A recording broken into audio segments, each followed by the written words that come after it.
Bonsoir à tous. Merci d'être là ce soir. Merci d'être venus. On organise une soirée de bilan de mi-mandat.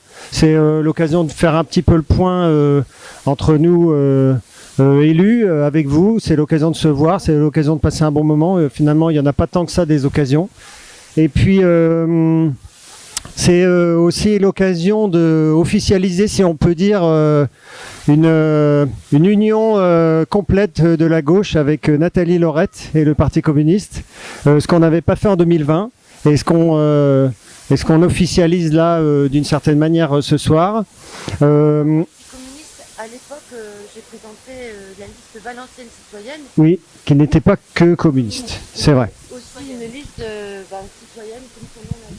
Oui, je veux dire, je ne rentre pas dans les détails, mais en fait, on officialise le fait qu'on est 4 dans l'opposition à gauche et qu'on forme un groupe uni, de plus en plus uni, et qu'en 2026, quand on se présentera, on sera unis. Donc c'était quelque chose qui restait en suspens, quelque chose qu'on avait envie de faire d'abord parce que c'est toi, Nathalie, hein, c'est les relations qu'on a ensemble, et puis ensuite parce que ça a un sens, parce que il faut serrer les rangs, parce que la gauche sans le Parti communiste, c'est pas la gauche, hein, voilà, que ça a un sens pour nous, que on a travaillé à s'unir, on a travaillé à unir les partis, Parti socialiste, LFI, ELV, GS, en 2020. Et que ça a toujours autant de sens pour nous, et ça en a peut-être d'autant plus qu'on est dans des temps difficiles, on est dans un moment d'adversité. En face de nous, on a des libéraux, je vais dire libéraux au sens large, hein, je mets là-dedans plein de gens, plein de partis, mais qui pour nous quand même sont assez proches.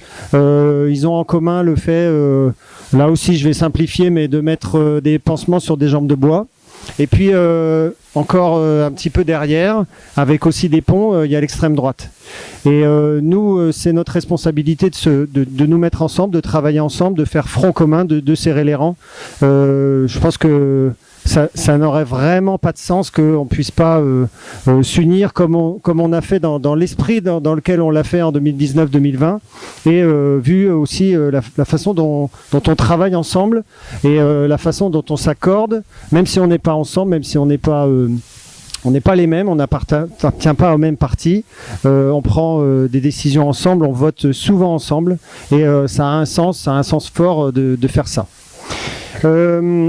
Concernant le bilan de notre action et de la façon dont se passent les conseils municipaux et les relations avec la majorité, en particulier avec le maire, bon, nous on a été tout de suite, on pourrait dire ostracisés, méprisés, hein, parce qu'on a eu 6 ans de mépris. Le maire nous a dit je vous promets 6 ans de mépris.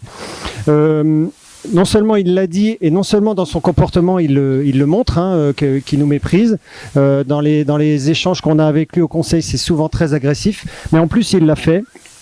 Il nous a exclus de toutes les commissions. Il nous a exclus de toutes les instances représentatives, vraiment à l'opposé de ce qu'on doit faire quand on est un maire, et à l'opposé de ce qui représente le code des collectivités territoriales.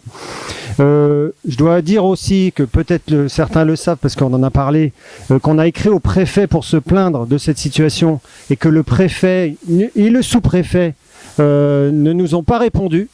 Donc eux aussi, ils nous renvoient un certain mépris. Pour eux, c'est une situation normale. Donc ce courrier qu'on a fait, cette adresse, cette demande qu'on a fait c'était en avril, hein, c'est récent. On a fait un courrier demandant notre réintégration dans les commissions municipales, et puis en fait c'est resté, pour l'instant c'est resté lettre morte. On n'a pas de retour, hein, on n'a pas de retour là-dessus. Je voudrais parler aussi de la façon dont l'opposition est traitée, je l'ai dit, mais aussi la façon dont la ville est gérée, en particulier sur des sujets qui sont essentiels, des sujets qui concernent la démocratie participative, parce qu'il n'y a pas que les élus, hein. et en particulier sur une thématique que je vais un petit peu développer en exemple, et d'autres thèmes, mes camarades en parleront, sur la question de des commerces du centre-ville et en particulier de la mise en place d'un centre-ville piétonnier et vélo et cycliste. Le maire n'associe pas les commerçants à la mise en place d'une telle politique. Donc il y a à la fois un problème au niveau de la méthode, il y a un problème au niveau du fond, mais il y a aussi un problème au niveau de la méthode, parce que le maire n'est pas, par sa pratique du pouvoir, n'est pas en capacité de donner la parole aux gens, d'aider les gens à exprimer ce qu'ils ont à exprimer, et puis à leur permettre de participer. C'est d'autant plus dommage qu'on est dans une situation où les choix à faire sont cruciaux, et qu'ils doivent se faire forcément sur un mode collectif. Je vais pas être beaucoup plus long, mais mes camarades vont parler de la suite. On est dans une situation compliquée, donc, où à la fois l'opposition est méprisée et l'opposition est maltraitée, et la vie des gens, la façon dont les gens peuvent participer à la vie municipale est verrouillée par le maire.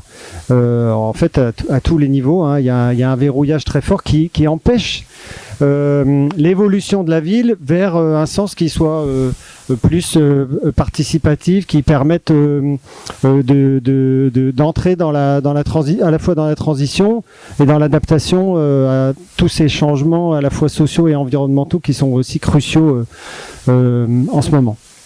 Voilà, je vous remercie. Je laisse la parole à Nathalie